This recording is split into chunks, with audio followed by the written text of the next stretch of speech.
Всех приглашаем, и вас тоже приглашаем. Будем рады видеть. 4 июня в 12 часов на базе Екатеринбургской морской школы ДСАФ будет проходить открытие 45-й навигации парусной флотилии «Каравелла». И в этот день мы будем спускать новую яхту, новую яхту со старым названием класса «Штурман».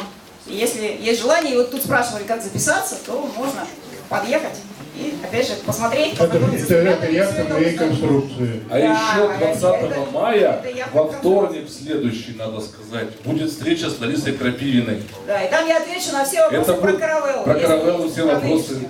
Если нужно. Готовьте, приходите. Ну, а сейчас, кто принес книги, их можно подписать, вручить цветы. Внимание, только, товарищи, у меня большая просьба. У меня от отклики давнего детского ревматизма рука работает плохо, поэтому позвольте мне, я буду просто расписываться, без всяких пожеланий, ладно?